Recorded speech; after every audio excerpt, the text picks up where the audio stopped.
Good evening. For those who don't recognize me, I'm Vincent, Alex's son.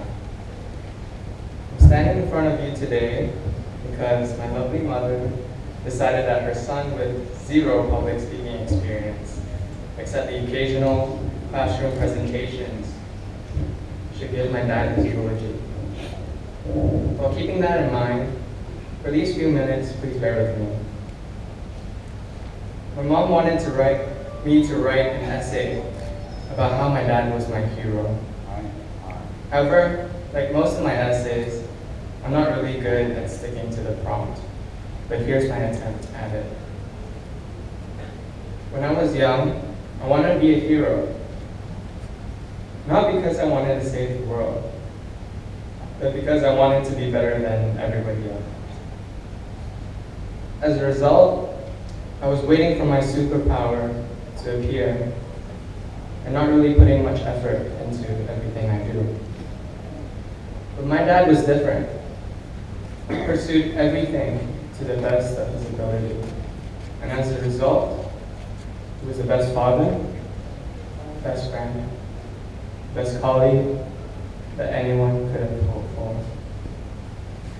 Most of you might see my dad as a very serious person. I don't see him that way at all. In fact, at home, I think of him as that silly person that will laugh at his own jokes before he even told the punchline. You can tell whether he's laughing wholeheartedly or not. He laughs with his whole body, moving his shoulders up and down, wrapping his arms around his stomach, and rocking his body. He was just that lively person. I traveled with my dad to many places when I was young. I remember one trip with my family. My mom, my dad, and I were at this public attraction. At that time, I really enjoyed Taekwondo, and I would start kicking in the air, and then my mom would start taking pictures. My dad would join me in this ridiculous leg posing, even taking it up a notch and doing flying kicks.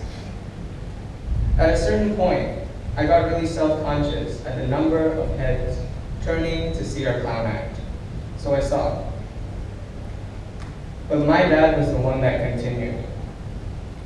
He was never bothered about how people thought of him, and just wanted to be that 8-year-old pal for me. Well, it seemed like he never grew out of it like me, as evident in some of his photos, Everest photos, where you can see him jumping up and down with that same childish expression as all those years ago. My dad loved me a lot, much more than I deserved. When he passed away, I started to recall the small things that he did every day, things that I took for granted. I remember whenever I had a stomachache, he would rub his hands really quickly and place it on my tummy. I know that this is not a medical cure, but somehow, maybe through the power of love, I would feel better. Whenever I got hurt, he would be the one that always voiced my pain. It got to the point where I was trying to avoid my dad whenever I got hurt, because even though I feel the pain physically, I think it hurt him much more. Even during his time in the ICU, he couldn't speak because he had an oxygen mask on, and it was very weak. Yet he managed to gather his energy to slowly write my email as response for my university interview.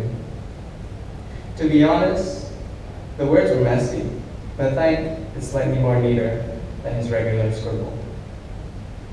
Despite his severe condition, he continues to worry and will do everything he can to help me. He truly is a very selfless person, always helping others and expecting nothing in return. My dad knew better than anyone how precious every single day is. He lived every single day so fulfilling, and he lived it with Jesus.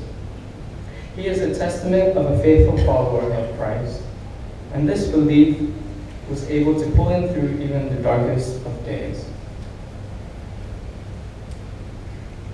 He proved that cancer couldn't stop him from reaching the highest mountains or dive to the depths of the ocean. Though his time on this earth was short, he accomplished things that we could only dream of fulfilling in our lifetimes. I know the impact he had made to so many people all over the world will last forever in their hearts. Without realizing it, my vision of the kind of hero changed.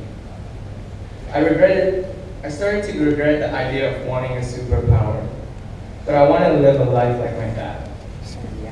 Living life to the fullest without regretting anything at the end of the day.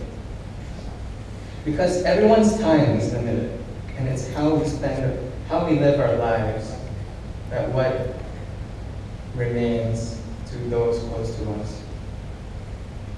I want to leave with this. I remember when I was young, my dad would often drive using the private road from KLGCC to TTDM. There was not a single street light, and no light anywhere for that matter. Darkness would envelope the car, and I used to be very scared of it. My dad, equipped with only the front lights of the old Camry, would fearlessly navigate through the darkness to the other end of the road. My dad to me are those front lights.